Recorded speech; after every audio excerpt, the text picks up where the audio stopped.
بسم الله الرحمن الرحيم الحمد لله رب العالمين والصلاة والسلام على نبينا محمد وعلى آله وأصحابه أجمعين أشهد أن لا إله إلا الله وأشهد أن محمدا عبده ورسوله أما بعد. Continuing in our reading of the منظومة آداب الشرعية منظومة الآداب الشرعية الصغرى, the minor poem on the legislative etiquette.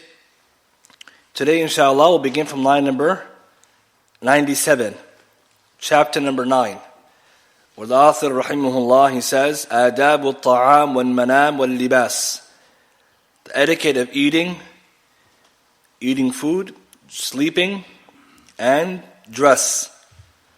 And this is the a longer chapter, which he follows by another one, so we're almost at completion of the poem. The author, he says, rahimahullah, وَيُكْرَهُ نَفْخٌ فِي الْغَدَاءَ وَتَنَفُّسٌ وَجَوْلَانَ أَيْدٍ فِي طَعَامٍ مُوَحَّدٍ. Line number 97, he says, it is disliked to blow on food and to breathe on it, and for people to circulate their hands around one dish or a dish of one type of food. Okay, so he puts together two issues. Number one, dislike of blowing on food. When the food is hot, blowing on it to cool it down. Number two, breathing on it. Specifically when you're drinking, but even when you're eating.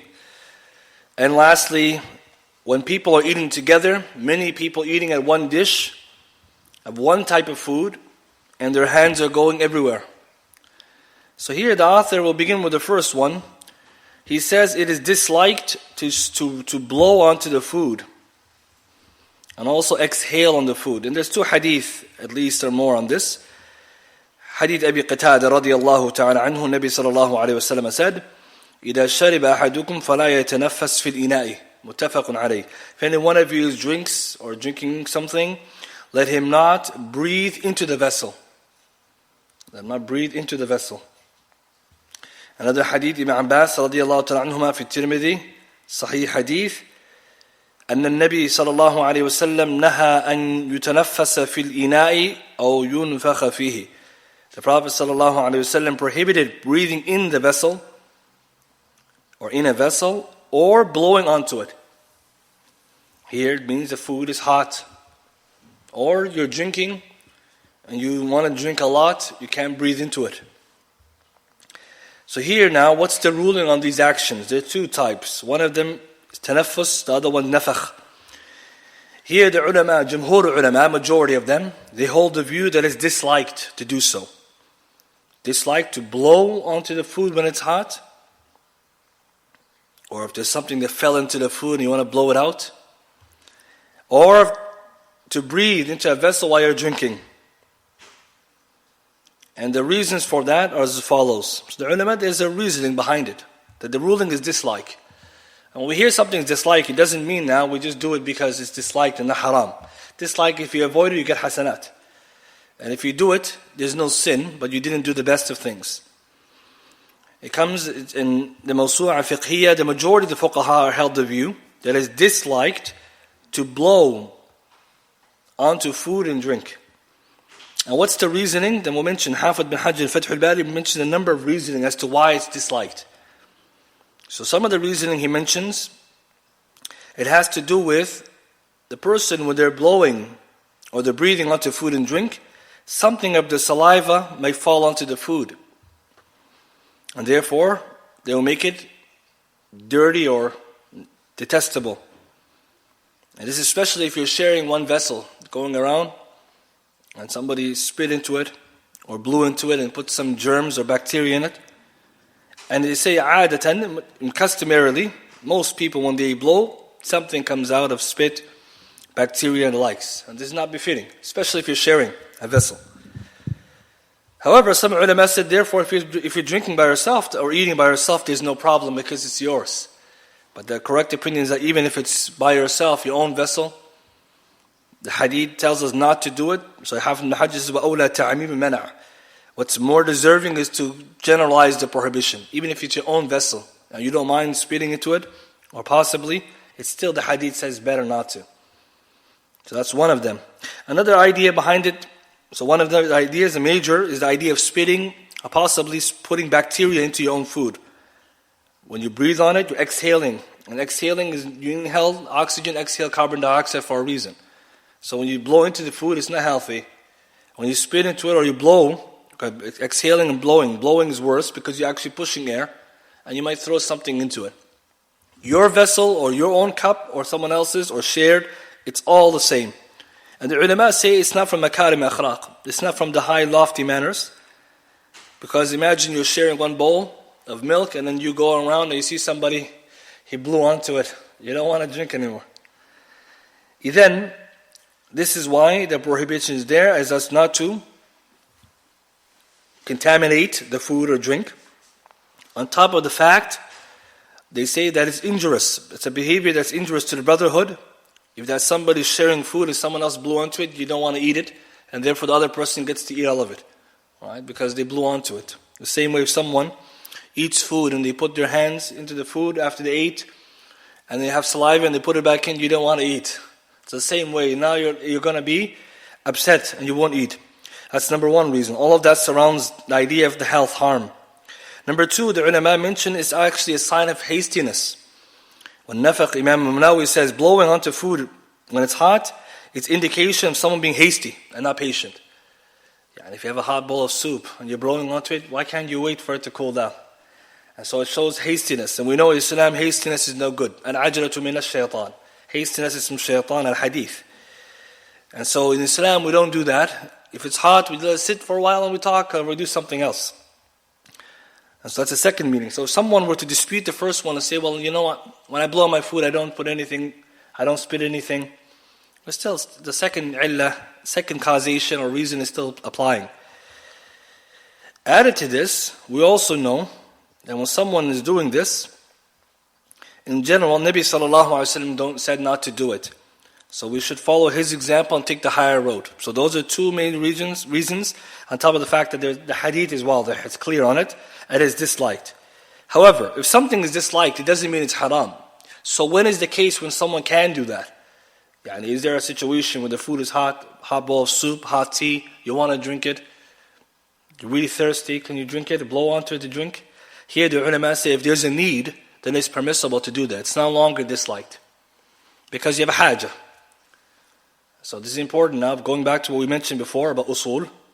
Dislike means something is better not to do. If you don't do it, you get rewarded. With the correct intention, you don't do it because it's disliked, you get hasanat. But if you did it because of a need, it's no longer disliked. It's mubah now for you, permissible. So very important, rulings change depending on the presence of needs or necessities.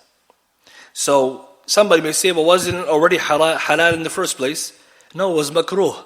But when you're hungry or you're really thirsty and you needed this and it's hot and you blew on it, due to that need, it's no longer makruh, it's mubah. So you didn't miss anything. Nothing's against you in terms of lack of manners or likes. And more than one scholar said this. For example, Al-Mardaawi and Shaykh Ibn Uthaymeen and Sharh al-Salihin. He says the ulama, they say if someone has a need from the food, like for example hot bowl or hot drink, and they need to drink it quickly, then it's permissible to do so. However, still it's better not to blow because of the general ruling, but if someone did it, then it's not considered sinful nor disliked. So we accept that opinion, and it's acceptable. And it makes sense, right? Someone's sitting, they're on the go. They need to drink this before they go back to work. You can blow on it if you have to, because you need to drink, you're very thirsty, or there's a need behind it. Now, with that being said, it comes down to the point I want to mention regarding usul al-fiqh. Nabi sallallahu alayhi wa sallam said it's disliked, or he said it's prohibited. So we take a benefit. When it comes to adab, etiquette, all the prohibitions etiquette, the general ruling is, if something is prohibited, it's disliked. That's asl. And when it comes to ibadat, if you see a nahi, a prohibition in ibadat, فهو tahrim. It's very important, remember this, because it's going to save you a lot of headache. If there's a prohibition in regards to acts of worship, فهو tahrim. It's prohibition. In regards to an act of worship, it's haram then. If there's a prohibition in chapter of etiquette, it's only makruh, not haram. It's a world of difference between the two, right? Because the usuliyun generally, when they say something's prohibited, the original ruling, the prohibition is haram. If you see Naha Nabi Sallallahu Alaihi Wasallam, he prohibited, it means haram. But the scholars understand two different subjects, worship and etiquette. The Shaykh Ibn Abdul mentions the ulama divide commands or prohibitions into two categories, worship and etiquette, adab. So if you find a prohibition inside the chapter of ibadat, worship, it means it's haram until otherwise proven. If you find a command in ibadat, it means it's wajib until otherwise proven. And the opposite is true. If you find a command within the chapter of etiquette, it means recommended, not wajib.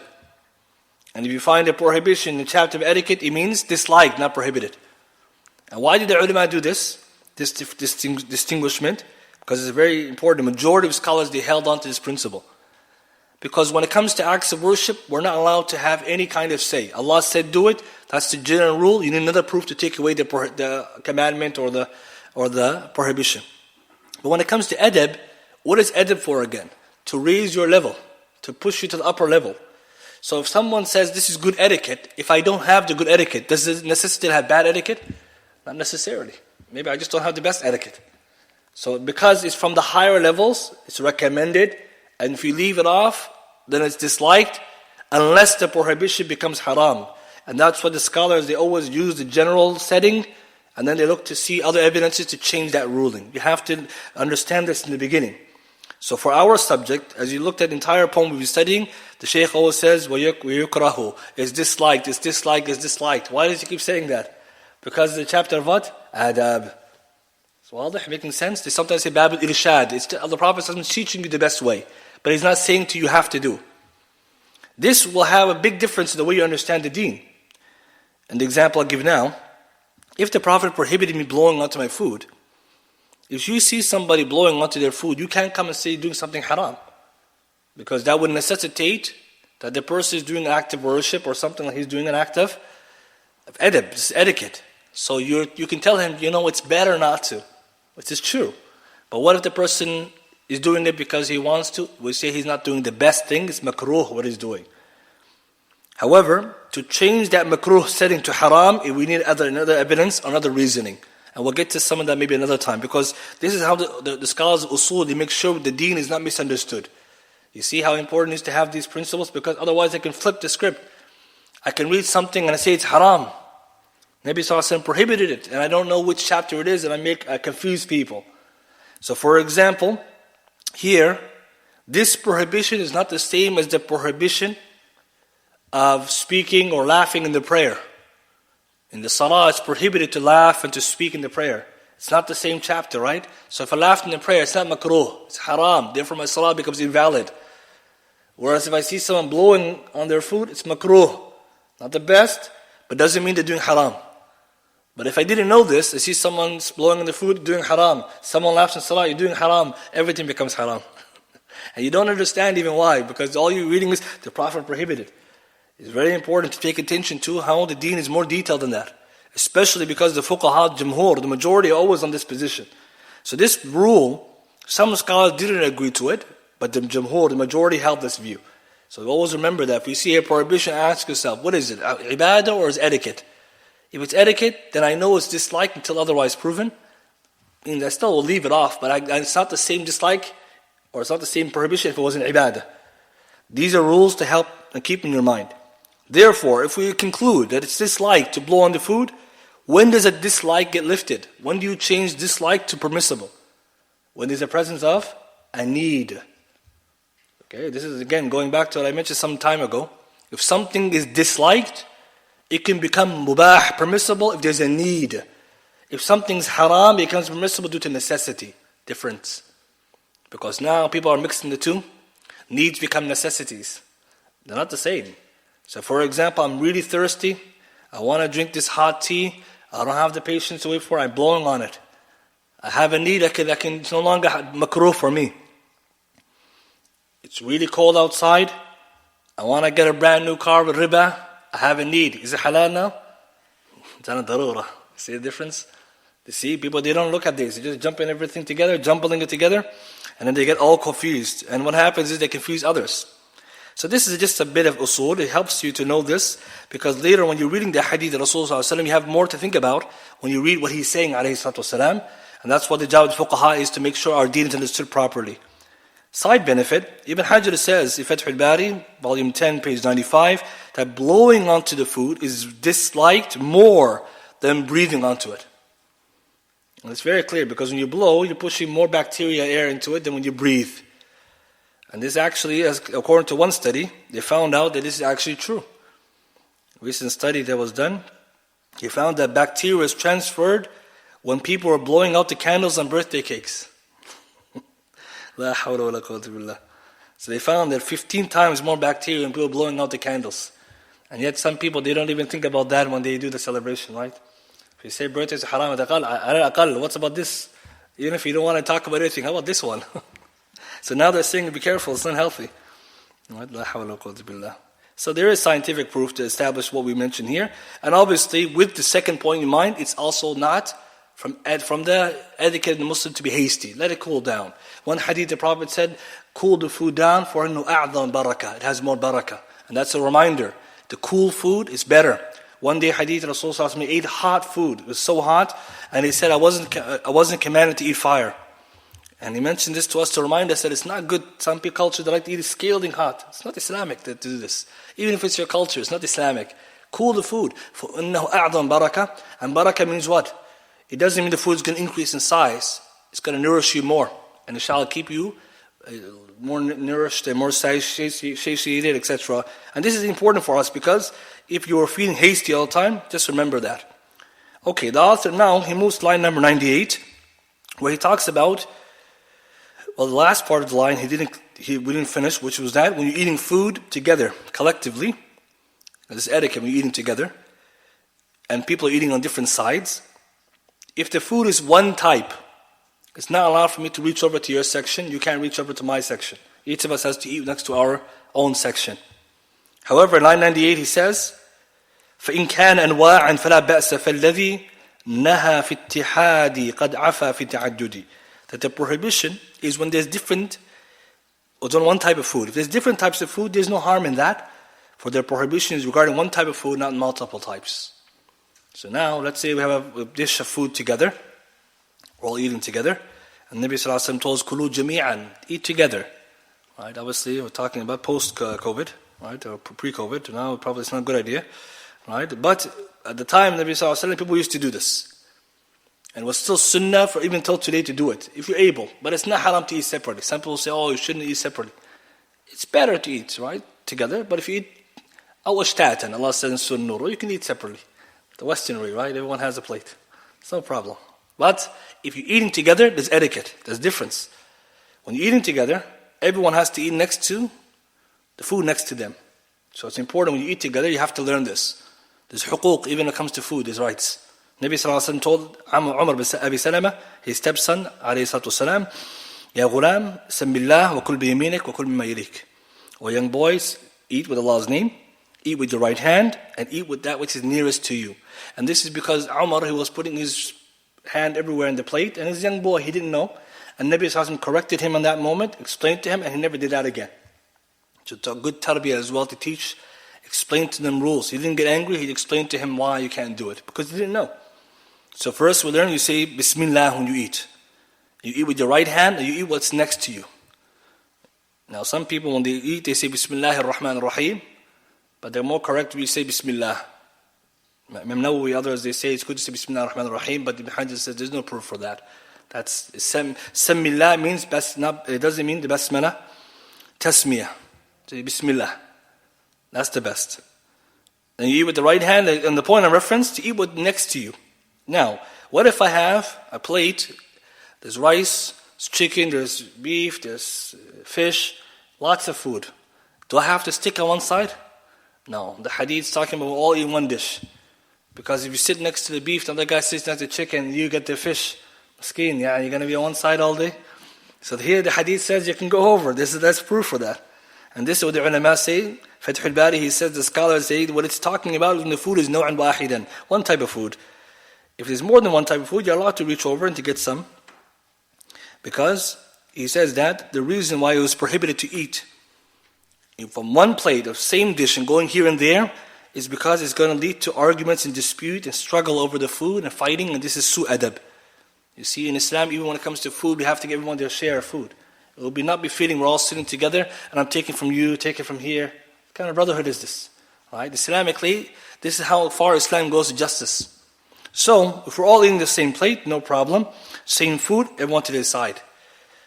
However, if there's more than one type of food, then we can distribute here and there. We can move our hands here and there and bring some over here and put some over there. Now, before I continue, the hadith doesn't prohibit us from eating many types of food.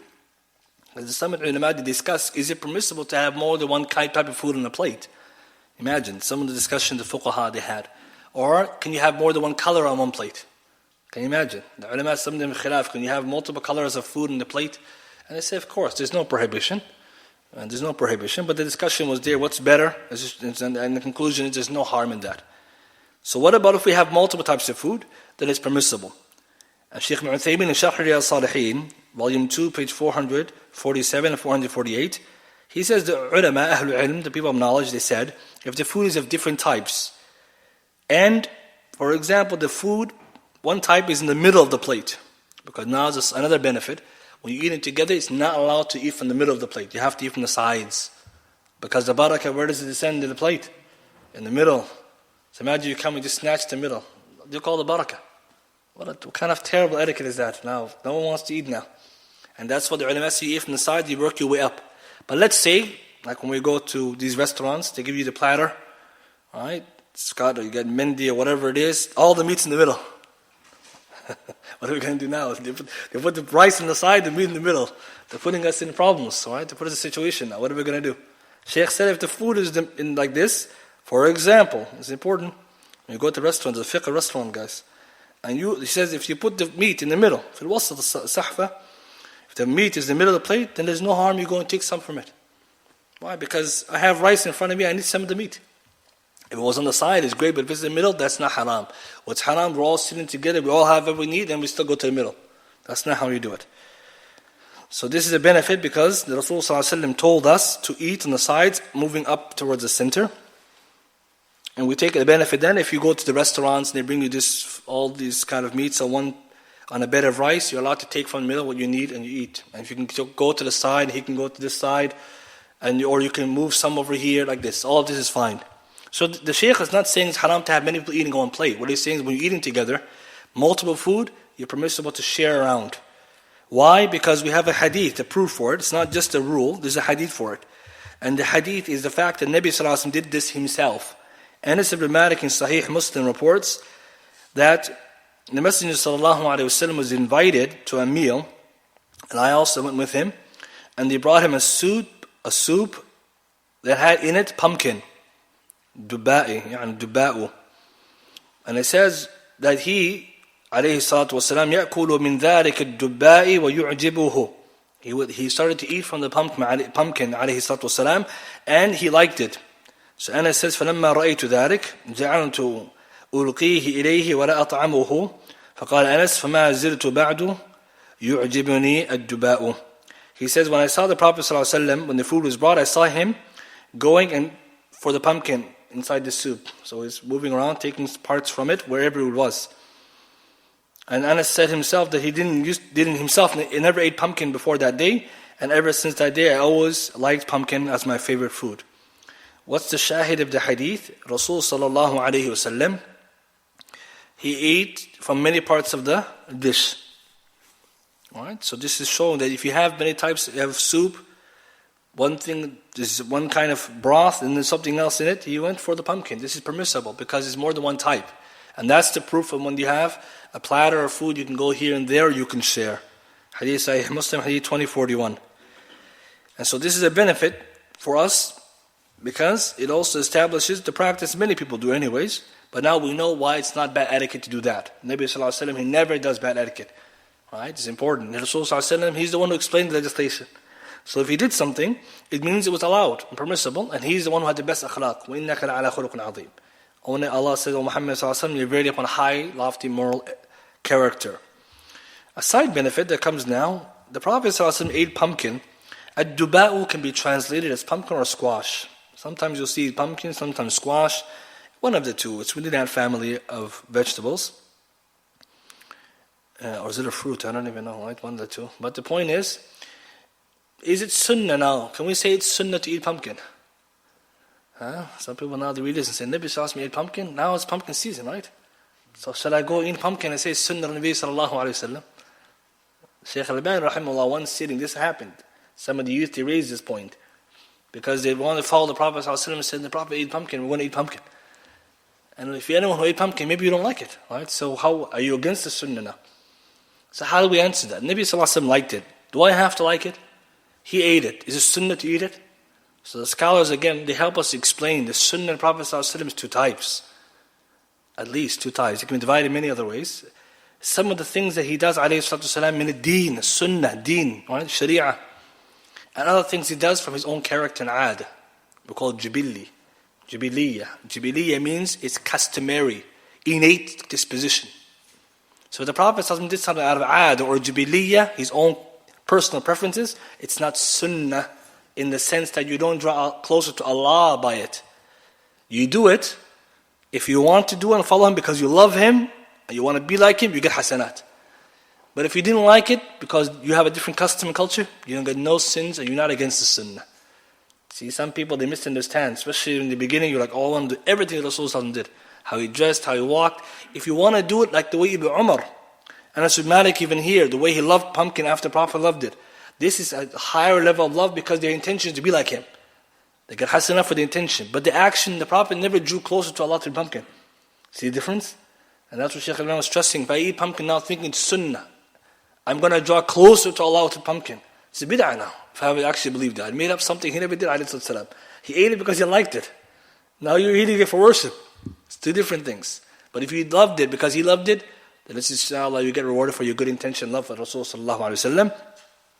Just as Abu Ayyub Ansari radiallahu anhu, when he was hosting the Prophet alayhi salatu salam, hadith Sahih Muslim, Abu Ayyub was sitting at the top, he was living, and the Prophet sallallahu came to his house. Abu Ayyub was on the bottom floor.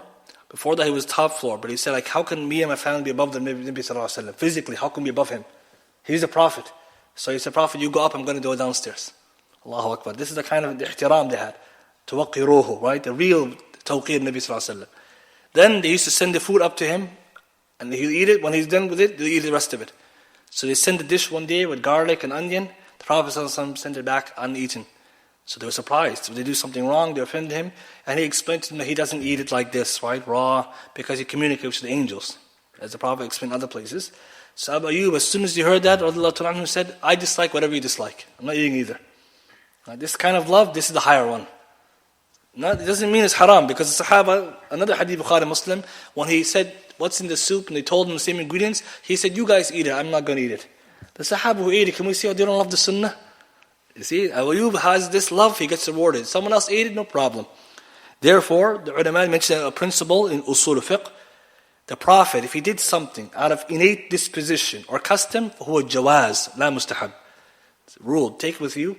The Prophet ﷺ, if he did something out of his own innate dislike, like his own innate preferences, or his custom of the Arab world, this is called jibiliya or jibilli. It's something which is innate, فَهُوَ jawaz. It proves that this is permissible, not that it's recommended.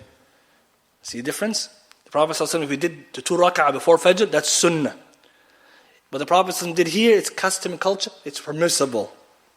That's what it teaches you. It doesn't teach you sunnah. So therefore, you should not mix the two up, because sometimes this happens. Right? We may do this without even knowing. The same way, right? One of the mashayikh mentioned an example. We'll give the example. It clarifies the situation.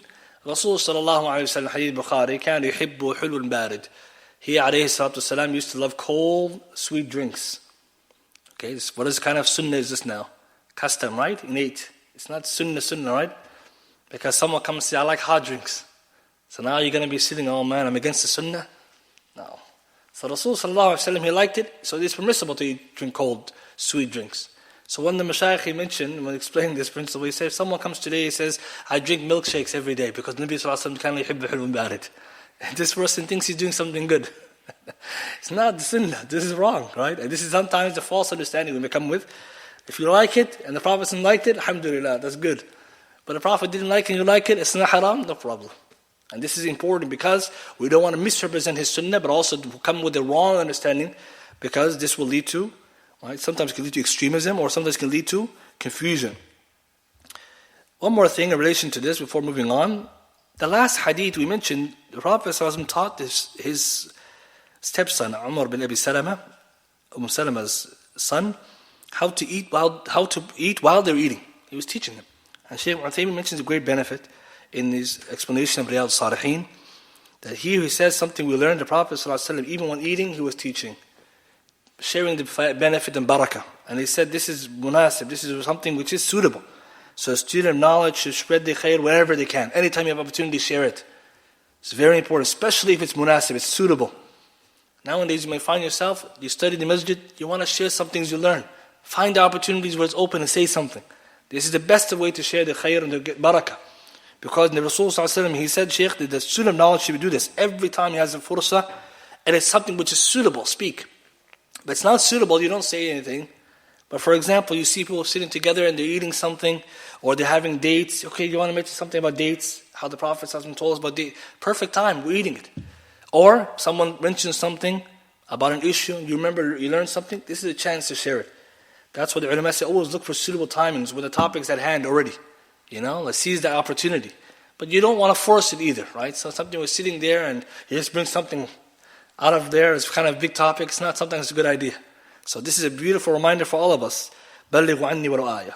Convey from me, he said, alayhi salam, even it's only one verse. And this is how we should be, in the car, in the street, at work. When you have opportunity to share benefits. Alhamdulillah, if Allah blessed you with some knowledge, share it.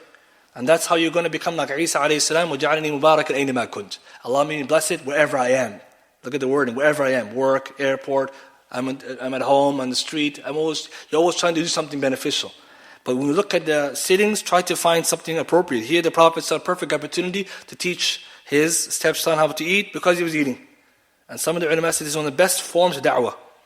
When you find it's appropriate. Not when it's not appropriate, because then people are going to be hesitant. We're busy now. Like people are eating and you walk in and start giving a lecture. This is terrible, right? They're already eating. Unless you're eating with them, you don't interrupt them. The same way if you're sitting with them or we're not doing anything, you look for something to share what's appropriate to the gathering. It's a nice benefit, and this is something which also encourages us to try to do our share of khair as much as we can. Okay, line number 99 to 100, the author moves the attention to the eating, drinking, taking, and giving. And he's talking about the etiquette of how to do it. Right hand, left hand. قال المؤلف وأخذ وإعطاء وأكل وشربه بيسراه فكره ومتكئا زدي. Now he says, taking, giving, eating, drinking with the left hand is disliked. This key word, disliked, because we're going to examine this. And add to this, leaning while eating. Leaning on your side when eating. So here the author opens a discussion about the etiquette of the Muslim when it comes to eating, drinking, taking, giving. Which hand do we use? And what he said is that it's disliked to use the left hand. And what he means by that is the left hand is not giving preference in here, but the right hand. Rasul ﷺ told Umar bin Salama, وَكُلْ بِيَمِينِكَ, eat with your right hand. So when you eat, right hand. When you give and take, right hand. In hadith, Abu Hurairah, Rasul ﷺ said, لِيَأْكُلْ أَحَدُكُمْ بِيَمِينِهِ, and then one of you should take with his right, وَلِيَشْرَبْ بِيَمِينِهِ, and drink with the, take with your right, yes, drink with your right, وَلِيَأْخُذْ بِيَمِينِهِ, and, eat with your right, drink with your right, take with your right, وَلْيُعْطِ بِيَمِينِهِ, and give with your right. Why? فَإِنَّ الشَّيْطَانَ يَأْكُلُ بِشِمَالِهِ وَيَشْرَبُ بِشِمَالِهِ وَيُعْطِي بِشِمَالِهِ وَيَأْخُذْ بِشِمَالِهِ. Because the shaitan, he eats with the left, drinks with the left, takes with the left, and gives with the left. So now we see why we should do it and why it's not allowed to do the opposite. So the question now comes, we know as Muslims, we prefer the right side always over the left. In good deeds and things that are honorable. But the left has its role as well. For example, we know the left hand is for cleaning and doing things which are not honorable, right? Or things that have to do with filth or like this. Now, before moving on, is it disliked or haram? That's the first question that comes to our mind. Because the Prophet ﷺ is commanding us. He's saying, eat, drink, give, take with the right. As a side benefit, if we do it, Rochelle will get hasanat. So it's easy with your hasanat. You're giving some money to the cashier, right hand, take it with the right hand. When you give something, your brother something, you shake hands, right hand. Just simple stuff. If we do it, sunnah, ibadah. But the left hand, what's the ruling? Prohibited or disliked? Because based on this ruling, then we have to also see how we can fit it in with our children and our community. Should we teach them it's prohibited or should we teach them it's not? So here is a good discussion. The scholars, they looked at the wisdom behind the prohibition. Because before I continue, what's the rule here? The Prophet ﷺ said, Shaitan eats, drinks, takes, and gives with left hand. So here the question is this a chapter of etiquette? Yes. Is this a command? Yes. Is it a prohibition? Yes. So what's the general ruling? Haram or makruh? Makruh. Aha. So many ulama says only makruh to eat with the left. Some was like, only makruh? Right? I didn't know. I thought it was haram. And it's exactly why the ulama, when they discuss these issues, they try to examine the evidence. So many scholars held that view. It's just disliked. It's not prohibited. But the other scholars say it's not good enough. It's actually prohibited. Because even though the origin is makruh, there's other evidence to suggest that it's haram. Imam Al-Qayyim in Zad Ma'ad, when he commented on this, he says, the Prophet commanded to eat with the right hand and prohibited eating with the left because shaitan eats with the right shaitan eats with the left and drinks with the left. And this points, muqtada, what this necessitates, هذا تحريم الأكل بها. This indicates prohibition to do so. Why? فإن آكل بها إما شيطان وإما مشبه به. Whoever does it, either it's a shaitan like him or it's for copying him. And in Islam, is it halal to imitate shaitan? Absolutely not, right? So someone would say, even though the Prophet mentioned dislike or not allowed, when he said shaitan does it, we have now added point that makes it more serious, which is, it's not just don't do it. Shaitan does it, I shouldn't do it. And he continues elsewhere saying that the right hand is for honorable things, the left hand is for dirty things like istinja, when you use the washroom, the likes, or picking up or dealing with filth, impurities. And the right hand is for eating and etc., etc.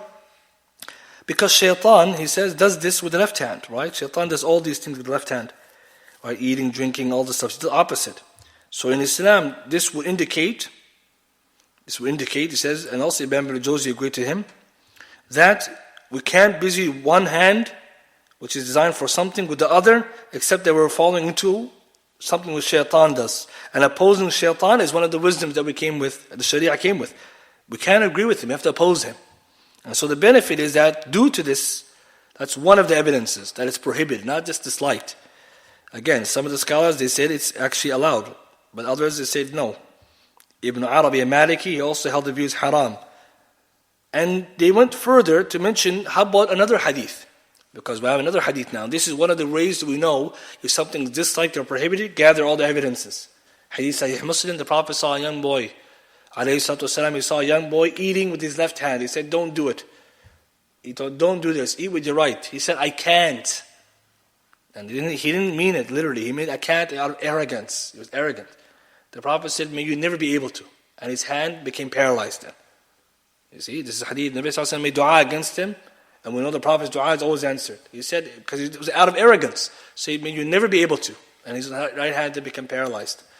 This hadith, the ulama say, it's proof. The Prophet Sallallahu Alaihi Wasallam, if it wasn't haram to do it, why would he correct him? Good istidlal. Why would he correct him if it was only makruh? The other scholars argue, no, it's because the person did it out of arrogance. That's why the Prophet made dua against him. Not because he was doing wrong. But they missed the point. The Prophet came to him when he was eating and said, don't do it. Why would he interrupt him if it was on makruh? You see the point? The Prophet was enjoining good, forbidding evil. So the correct opinion, Wallahu a'lam, due to these two evidences, is that it's haram to eat with your left hand. Haram to take and give with your left hand, etc. Unless there's a need to do so, such as, and the ulama mentioned exceptions. And what are some of those exceptions? Like Ibn Uthaymeen mentions and others. For example, somebody's right hand is broken, paralyzed, burnt, Right? So then you have to use the left, no problem. But being preoccupied, being one hand is full, that's not an excuse. Some people, they're eating one hand, drinking with the other hand. What is this? That's not a necessity. Put it down and use the other hand. Or, someone will say that it's dirty. Shaykh Uthaymeen mentions the exact example because it's very common in the community. You eat with right hand, and then you want to grab the cup with your same hand, it's dirty. So you use the left hand as support. So, many people do this, right? Shaykh says it's haram because his left hand is still engaged. Even though you try to play the middle, right? Oh, I'm using the right hand, using the left hand, right? Really. And Islamically, this is not something good. What about using both hands to eat? You got a sandwich, it's too big for one hand. There's no prohibition using two hands. So two hands is fine. So using the left hand by itself, that's the prohibition. And so when you do this other movement, it's still you're using the left hand more, so leave it off. And again, when we say need, someone's hand is broken because Sharia understands this, right? Someone's hand is paralyzed in a cast, no problem. Or doesn't have right hand. Now, someone may ask the question, why in Islam the left hand is given such a bad look and the right hand is given preference? Because where we live here, people love to be left-handed. Alright? And the kuffar, they even spread some myths that left-handed people are smarter, more creative. But you guys heard this before? Yeah, they're telling us this kind of stuff. It's not scientific. There's no conclusive study whatsoever. And you can look online, you find all of them. The bottom line, there's no studies that conclusively prove left-handed people are smarter or lower intelligence than the right hand. Even though there used to be studies that show the right-handed are more intelligent. Ghaliban majority of people are right-handed. Only 10% of the world is left-handed. Right? So it's very surprising how most people are left-handed that we meet, even though 10% of the world is left-handed.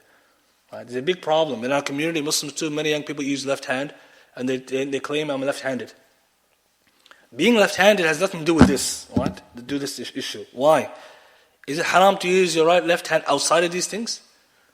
No, the hadith is not saying that. And that's exactly the problem.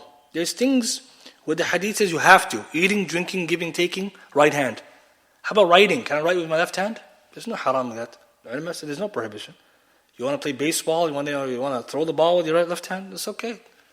So people think it's haram everywhere. No, there's no prohibition there. Because where is the left-handedness coming from? Both biological, genetics, and also the environment. So somebody could be. So if someone is left-handed, born that way, you have to still train yourself. Just like someone, if they're right-handed, they have to train themselves not to use the left hand and use it for other things. It's not wrong. Because even in this culture, something around 1900s, they used to correct the children. The church also holds the same view, but now, the world has changed. We're not going to say anything negative, but if the Prophet said, shaitan eats with the left and right, and does things with the left, all of a sudden people are doing things with the left, it's not a good look. But the question still remains, why? Why do we do this? What's the reason for the honor of the right over the left? So the ulama gave some reasonings, and we'll mention this, because in Islam it's not only that you have to use the right hand sometimes, like in these instances you have to. Other places it's still preferable. The right is always given preference. The majority of people are right-handed.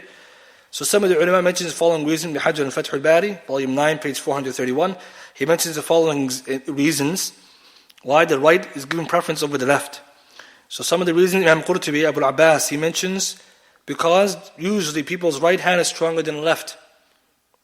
And therefore it should be used in many of the good deeds and tasks. Because we said 90% of the world is right-handed. That's one sabab. Right? The right is usually stronger for most people. Again, al-ibratu bil-ghalib laysa bil-nawadir. The qawa'id fiqhiyya, we know the ruling is always for the majority, not for the rarities. So imagine 90% of the world is right-handed, and when the Sharia said use the left hand, it wouldn't be going with the waqi'. Because follow me, because nowadays these are things we have to tell our children. We tell them, don't use the left hand. They say, why? We have to tell them something, because sometimes they say, just don't ask me. Right? Some of us may say, you don't ask, just do it. But the problem is, in the society we live in, especially school, they encourage these things. Right? Go ahead, do whatever you want. And these are times, sometimes we have to also be able to communicate our position without looking like we don't have a position. Islam doesn't just say do it, right? So this is one of the reasons. Another reason, the ulama say the honor Allah gave Ashab al-Jannah, Ashab al-Yamin. Ma Ashab al-Yamin, Allah made Ashab al-Yamin, Ahl al-Jannah. So the Yamin is always preferred, by Allah's preference. Allah preferred the right side by making Ashab al-Yamin the people of Jannah. And we know in Hadith Adam, when Allah took out of Adam's backside all descendants, He made the people of Jannah on what side? On the right. So the ulama say from that angle, but tashrif Ahl Jannah. And Allah subhanahu wa ta'ala, you can make takreem of whatever He wants. So Allah preferred it. This is beautiful. And the opposite, people of Jahannam are ashab al-shimal. They get the books in the left hand, and Allah put them on the left side of Adam. This again, all indication.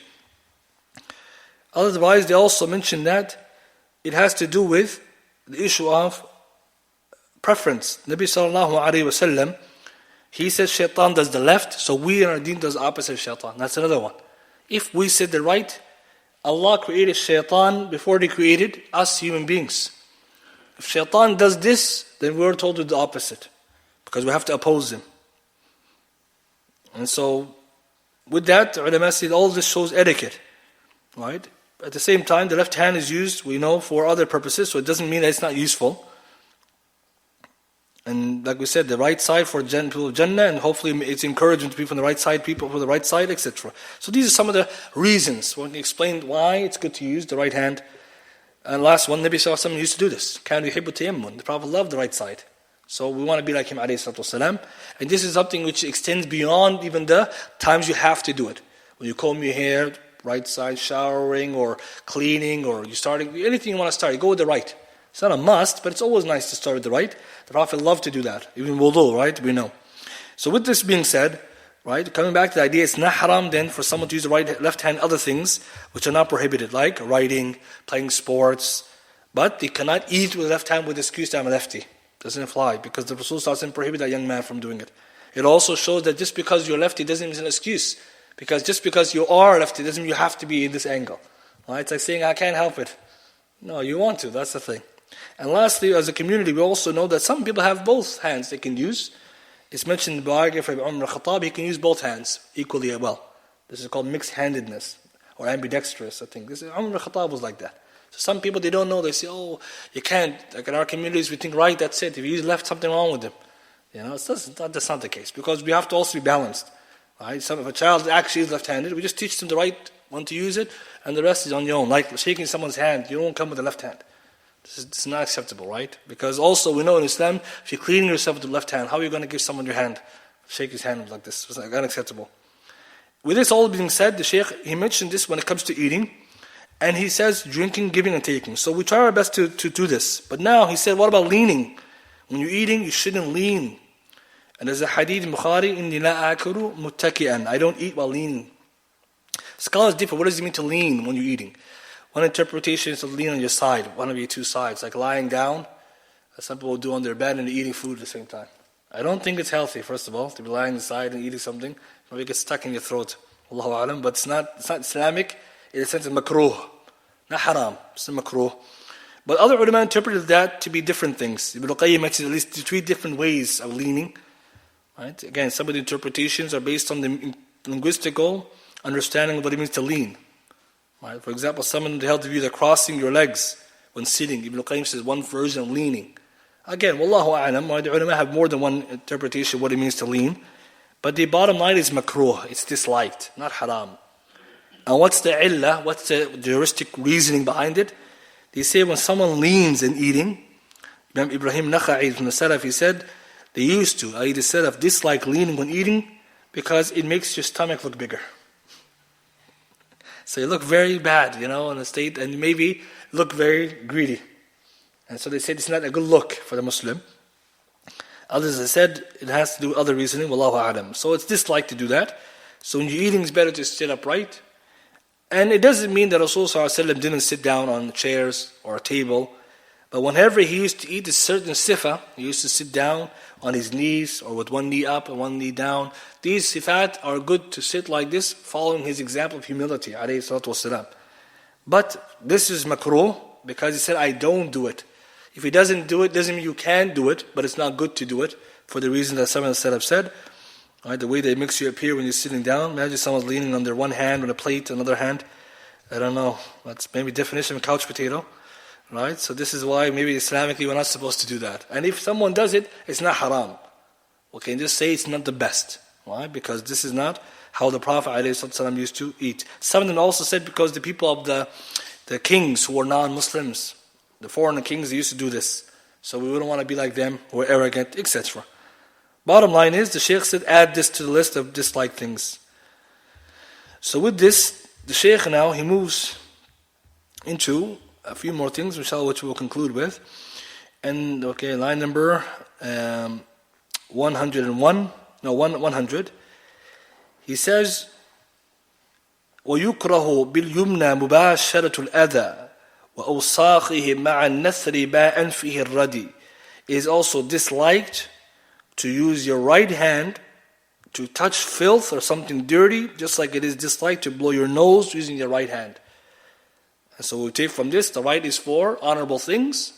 Hadith Salama, the right left hand is for ما سوى ذلك. What is besides that? Means cleaning and the like. So when you blow your nose, better to blow with your left hand. When you're doing your nathar, when you're blowing your nose in the wudu, which hand do you blow it out with? The left, like that. Now if someone blow with both hands or right hand, it's not haram, but it's not the best. But if you're going to pick up garbage, for example, or something dirty, which hand should you pick up? Left hand, right? This is important. Easy way to get hasanat. Imagine you're just picking up something, just pick it up with the left hand. Why? Because it's ordered for istinja and other things. This is how you want to work with it. But if someone did with the right hand, or this, okay, it's not haram, it's just disliked. And likewise, he's removing the shoes with his right hand and leaning on his left hand behind his back. So bear witness to that. The author now moves to another issue, which is when taking off the shoes, it's preferable to take off your shoes with the left first, then the right, and when putting on, right first, then the left. So to reverse it is disliked. And so the preference is given to the right when putting on, and right when the last foot to come off. Again, same thing with your clothes. When you're putting on your jacket, you put on the right side first. These are sunnahs, you get hasanat. Easy ways. But when it comes to sitting with your hand behind your back on the left side, and this is what the hadith says, the left side, put your hand behind your back when you're leaning on the left side on the fleshy side of your left hand. This is disliked, ulama mention. And some say it's not allowed altogether because the Prophet ﷺ described this as a sitting that people who Allah is unpleased with or upset with. Right? Referring to the Jews or the people at that time who were doing this. So if someone's sitting, when you're putting your hands behind your back, if you're leaning on your left hand behind your back on this side, is disliked. And some ulama say prohibited because of the connection to the people Allah is upset with. But if you sit with both hands behind your back, no prohibition. Why? Because the tahrim or the nahi is khas, specific. Or if I did it with my right hand, that doesn't apply. And so this is another thing we have to be careful of. The ahkam, the rulings of things have to be based on the exact rulings. If there's takhsis, bisifa, by manner, you can't change it. You can't make ta'meem. So sometimes we do this by accident. The hadith says, you can't do it like this. And then you say, oh, you prohibit all across the board. How? The hadith said, left hand behind your back. If I have my left hand next to my hand, is it haram? No, it has to be behind my back, left hand, not to my side. If I do both hands, Shaykh Ibn Baz said no prohibition, because the hadith is khas. You can't make aam what's khas. And it's khas bisifa, by a specific description. It's important, right? When you see takhsis, specification based on form and mannerism, you gotta stick to the script. You can't come and... So sometimes you might see someone sitting in a way, it's kind of not the best. It's good to advise them, but it's not haram unless they're actually doing kamas fi sifa. Otherwise, we're coming with something which the ulama didn't prohibit. It's also disliked, but not good to do it, because if the Prophet connected to people Allah is pleased with, then we don't want to be from that category. I always want to avoid those things. The last one, line 102, وَنَوْمُكَ بَعْدَ الْفَجْرِ وَالْعَصْرِ أَوْ عَلَىٰ قَفَاكَ وَارْفَعُ الرِّجْلِ فَوْقِ الْخِتِيَاءِ مُمْجَدِي. To finish the line, the Shaykh says, it's disliked to sleep after Fajr and after Asr, or on your back with your legs stretched out, one over the other. Now here, he mentions three things. Dislike to sleep after Fajr and Asr. Dislike of sleeping after Fajr, the ulama and the Salaf, they didn't like to sleep after Fajr. And this is from their practice, the aada of the Salaf, because they used to sleep after or before Dhuhr, the Qaylula. So after Fajr, the reason behind it was for barakah. And there's actually proof, the Prophet encouraged us not to do that. Not to sleep, but not to take advantage. This is what he encouraged us. So from there, they saw to be disliked to waste away the time. Allahumma barik li ummati fi bukuriha. Hadith Abu Dawood. Oh Allah, bless my ummah in the early mornings. Hadith Sahih. That's why early morning workout, early morning study, early morning work, always blessed. It's blessed. There's so many reasons behind that. So if someone sleeps after Fajr, they do something makruh. It's a golden time. Some of the Salaf are strict on it. because they thought this person is not successful. But nowadays, maybe your dhuruf, your circumstances are different. You're tired, you have work earlier, maybe you have to sleep at the Fajr. Your circumstances don't allow you because you don't get the qaylula. So you have to work with what you have too. But if you can avoid it without any harm to you, then inshallah it's something which is good. Even if it's a little bit of advantage you take from it, right? That time is really good for memorizing the Quran, reviewing your homework for studies, for those in school, for doing any business. But if someone says, is it haram? No, it's makruh. There's another narration narrated that Allah descends the rizq at that time, but that's not authentic. What's authentic is the dua the Prophet made for that time. So you don't want to waste it. But if someone has to, we say it's not haram. After Asr, there's no prohibition. There's nothing. This hadith is mawdu' or da'if. It says that whoever drinks after Asr, sleeps after Asr, then becomes crazy, then let him blame himself. So this hadith is not sahih. Many of us, we have evidence of that. Sleeping after Asr and we didn't go any crazy. So inshallah, it's not prohibited. But after Maghrib, it's disliked. Why? Because the hadith of Bukhari Muslim, the Prophet dislikes sleeping before Fajr, Isha, speaking after it. So after Maghrib, if you sleep, Imam makes Fajr, Isha. So dislike, but it's not haram. So the Shaykh is trying to teach us the best routine.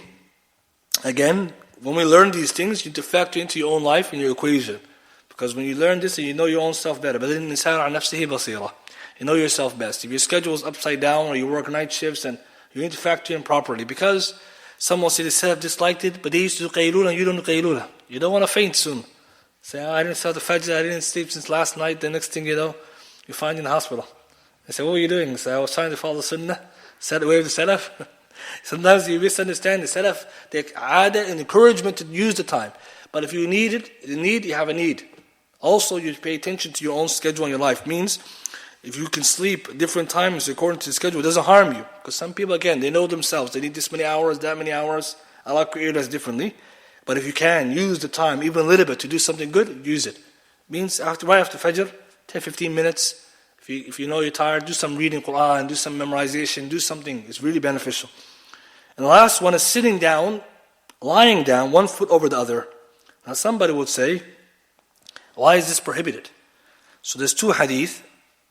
One hadith is that the Prophet ﷺ said not to do it. Lying down on your back, one foot raised over the other. Right? The feet outstretched. Many of us, we do it when we lie down or just sitting down. Lying down, with one on your back, one foot is raised over the other. It means just relaxing. Another hadith, the Prophet did himself, mustaliqan, he was sitting down ala dhahri, on his back, one foot over the other. So someone will say, how is that prohibited? Because the Prophet did it. So we have to combine narrations, right? So the conclusion is, the Prophet ﷺ said, don't do it, then he did it. So therefore it must be at least makruh only. But even then it wouldn't be makruh because it's a chapter of etiquette, right? So it originally makruh, then he did it alayhi sallam. Does the Prophet do things that are makruh? No, the Prophet ﷺ is the legislator. Whenever he does something, it's not makruh. Pay attention. If he does something alayhi sallam, it's never makruh. Either that thing becomes mubah right the moment he's doing it, or it is mubah and we didn't know. So the ulama say if you combine it, there's a reason why he prohibited it. And the reason is, and this many scholars explain, that at that time, the Arab, they used to wear izar, right, underneath there. Like izar, like a lungi or a ma'wis or one of these things underneath there. Thawb. And it used to be tight or it used to be not that long. So if they're sitting down, lying down, and you fold one leg after another, you can expose your awrah. That's what the Prophet was trying to show.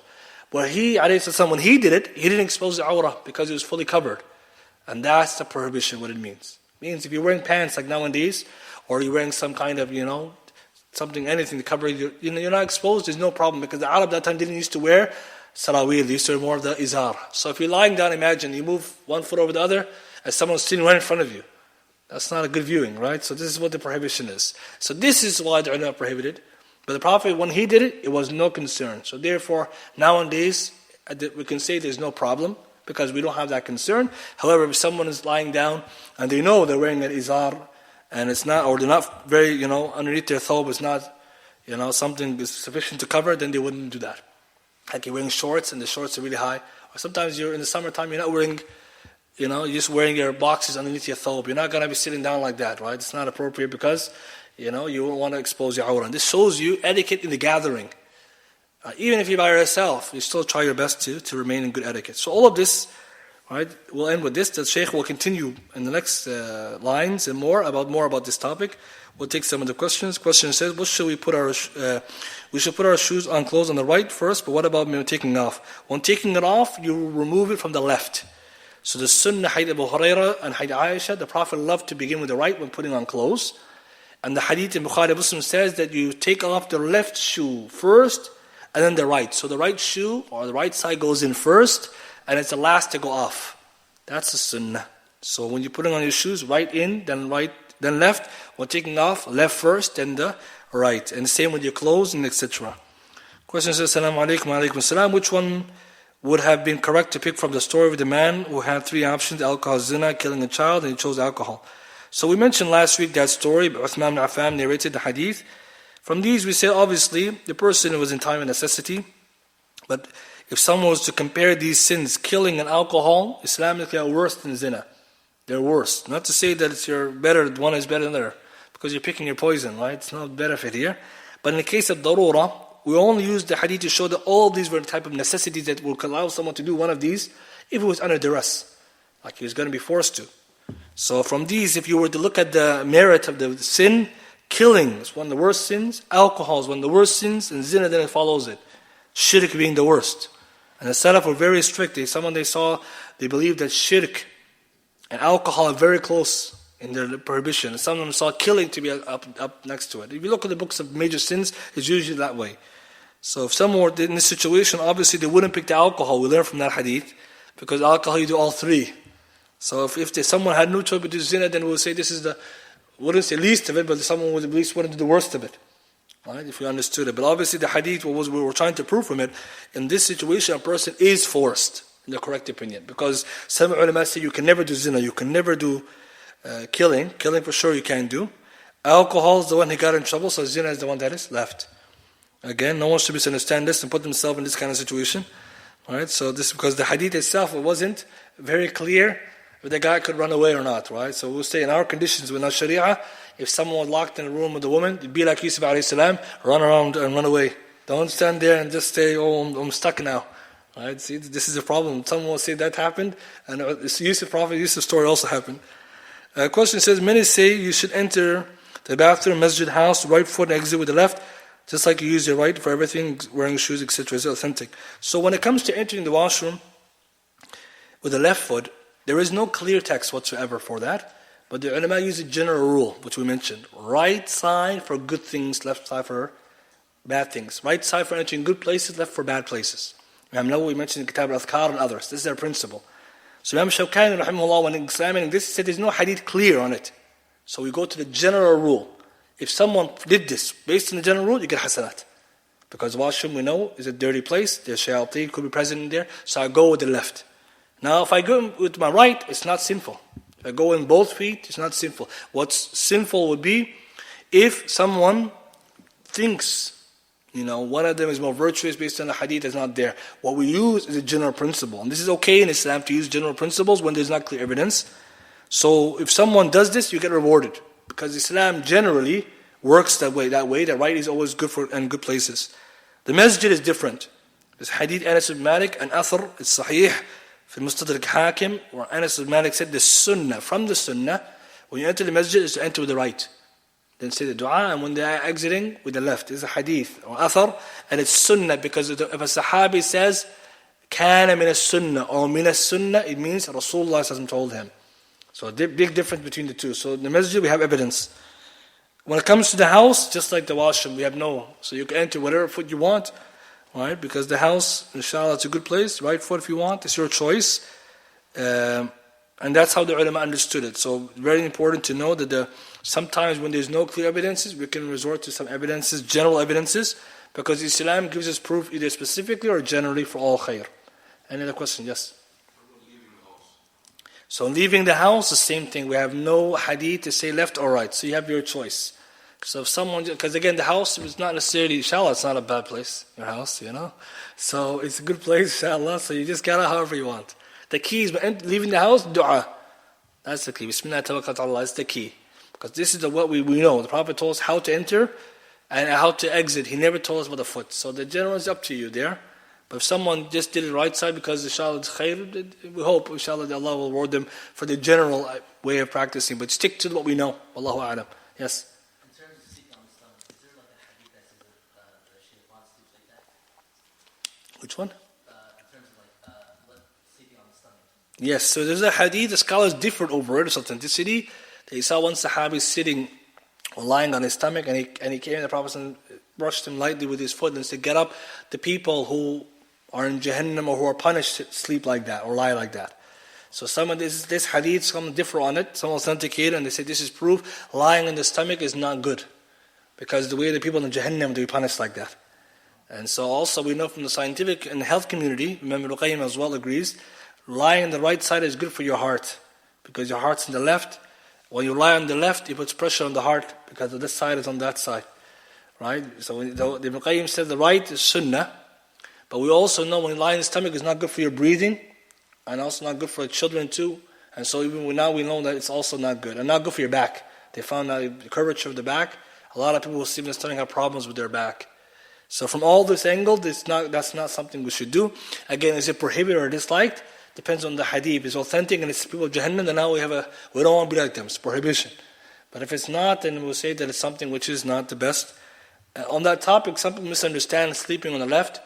When you start on the right, how you end is Allahu A'lam. Right? So maybe you can't sleep all the way on the right. Some people sleep with the right the whole way, they get stiff neck. It's not Sunnah. Nabi Sallallahu Alaihi Wasallam. يُقَلِّبُ اللَّيْلَ what was Allah saying in Surah Kahf about them inside the Kahf? يُقَلِّبُ يَمِينُ وَشِمَالُ. Allah was moving them right and left, right? Inside the cave. Why is Allah moving them? That's how you sleep. So some people, when they think right, they say all the way to the right, all day. You can go, you start on the right, if you go to the left, you come back to the right, it's okay. And that's the hikmah behind Surah Kahf, Allah moving them 300 odd years, right and left. It's very important to understand it, because sometimes you understand things the wrong way, and then you're gonna make the sunnah look bad. Imagine you come always on the right, and someone will say, is this the sunnah? I said, this is what I was told, Yes. For leaning back on your palm, can you use your fist instead? So exactly, if the sifa, the characteristic of how you're leaning is not as the hadith describes, then it's outside the prohibition or the dislike. Because the dislike with the prohibition is connected to the actual prohibition. When you're behind your back on the fleshy side of the left hand, that's specific. So once you get yourself out of that sifa, you're no longer the prohibition. But again, is it something good to do when knowing this? No, because you don't want to be close. Once again, because sometimes you start like this, then you do like this, next thing you know, you're doing the prohibition because you're resting. But if we saw them doing that, two hands or right hand, it's not fair for us to come and say you're doing wrong, because it's not what the prohibition is. Especially when scholars say that another way is not prohibited. So it gives you understanding that if the Prophet specifies something, stick to the specification. If it's not exactly, it's not the same, but if it's close, always better to err on the side of caution. But we can't, when you're ordering going to prohibit evil, you have to know exactly what you're looking for or what you want to tell people. Because you might see someone do something, say don't do it, then you get into dispute and they're right and you're wrong. And next thing you say, astaghfirullah, I was prohibiting something wrong. And people sometimes, they might not take nicely to it, especially the person knows what they're doing. Right? Sometimes that person knows better than you how they sit. So even yourself, try to stay away if you can. But again, specific. The hadith is very specific. Wallahu a'lam. Yes. For wearing the thobe, is it one of the sunnahs that brings you closer to Allah? So it's a good question. Wearing the thobe. So the same angle. Nabi sallallahu alaihi wasallam loved to wear the qamis. Hadith Salama. كان أحب الثياب إلى الرسول صلى الله عليه وسلم القميص. Al-hadith, right? The most beloved.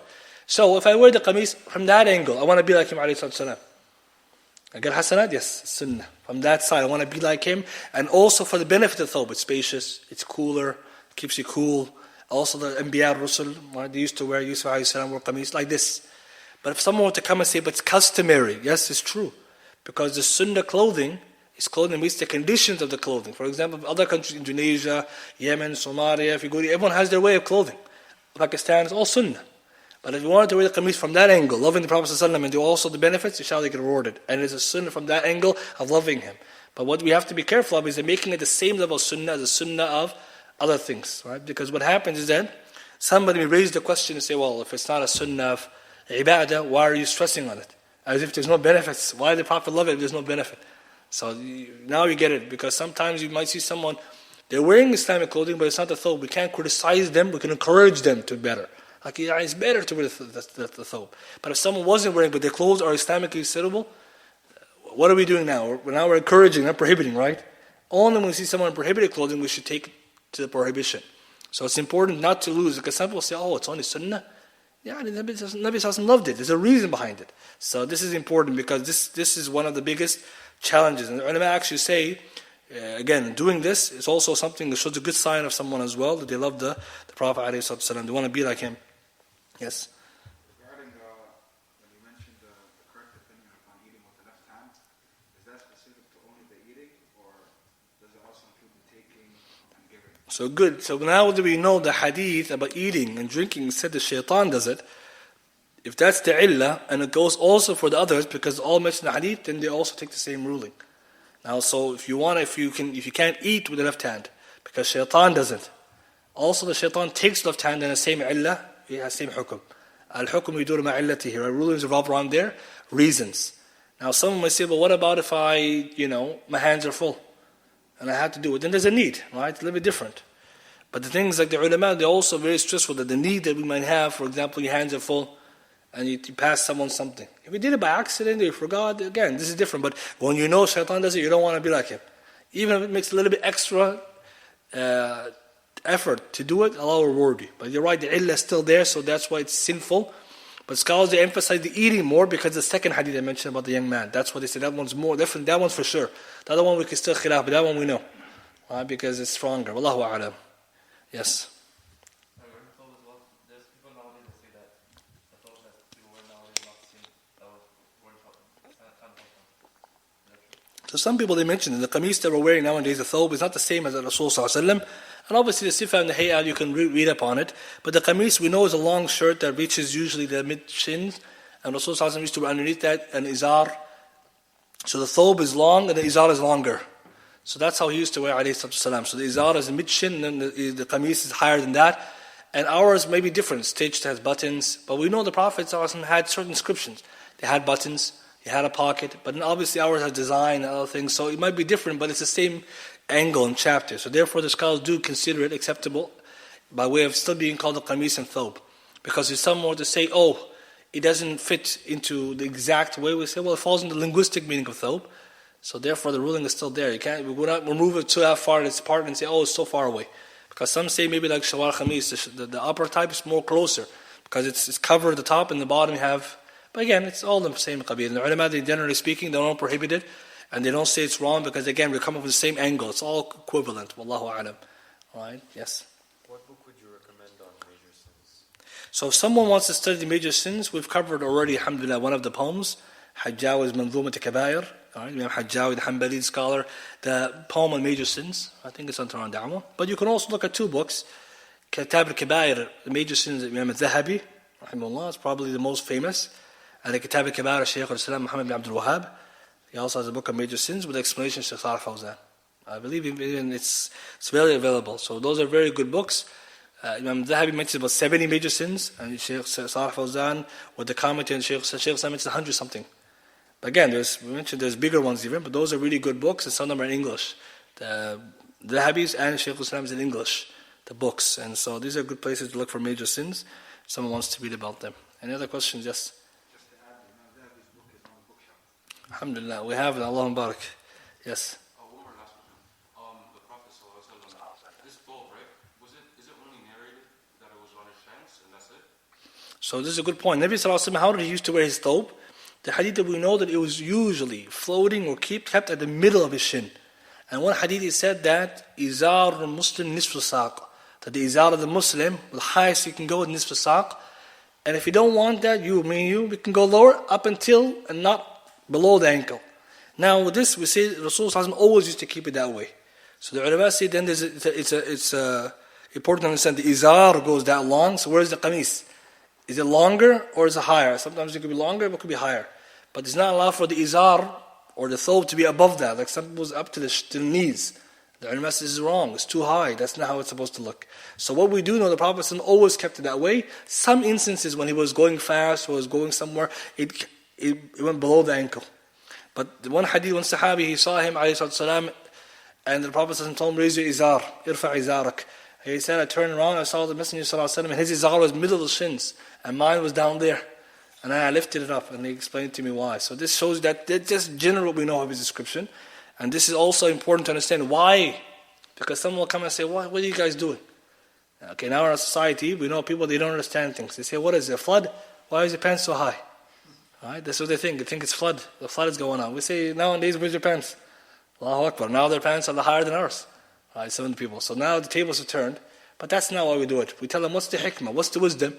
Umar Khattab in Sahih Bukhari, when he saw a young man with his pants down, blowing ankle, he told him two things. هو أنقى لثيابك, is pure for your clothing, أتقى لربك, and more pleasing to your Lord. So this is important. أتقى لثيابك. When you wear it, Muslims see their pants, jeans all ripped. You gotta get new pants every day. Every time you say, what are you doing wasting your clothes? And it's funny because you see them, especially winter, dragging the whole dirt, the whole street with it. They tell them there's a hikmah behind that. That men don't do that. For the women also, the opposite. There's also wisdom. Men are pants over the ankles so we can differentiate man from woman. Woman's down, man's high. If I go to a Muslim country, I'm not confused who's a man, who's a woman. I live far away, I can tell that's a man, that's a woman. Even if they're not wearing black and white. But here, everyone's mixed up and the pants are ripped. And a second, أتقى لربك, and that's the asl. Allah subhanahu wa ta'ala, He told us to do it, and this is from humility. The prophets and messengers used to do. And so we take this benefit to show that people today, they don't understand, we explain. But also we have to be careful that we don't get confused. Today, it's fashionable maybe. Right? But we also understand Islamically there's always wisdom behind it and also benefit for us. So that's something that we could take. And when someone asks one more question, we'll take this inshallah and end. Is there anything mentioning what hand to use when taking a shower? I don't know anything about that, wallahu a'lam. Right? There's any specific, right? Because if you're cleaning yourself using a particular hand, then when cleaning your body, left hand. But if you're taking a shower underneath the water, then you're already going to be cleaned. But when specifically you're cleaning your private parts, I guess use the left hand. But again, going to that one as well, the ulama also discuss is cleaning the left, right, your private parts with the left hand. Wajib or makruh, to use the right. So same issue. Some say, or in the etiquette chapter, it's only makruh, not wajib. And others say then, it is true, but still not befitting because we have other reasons why we shouldn't. For example, if someone cleans himself with the right hand and shakes someone's hands after, right? This is not, see, now you're running the wrong areas, right? So this is why even if it's makruh, we should leave that away because the Rasul ﷺ was clear on it. Inshallah, I think we've taken enough time. I apologize. Subhanakallah bihamdik, shadu an la ilaha illa anta astaghfiruka wa atubu ilayk.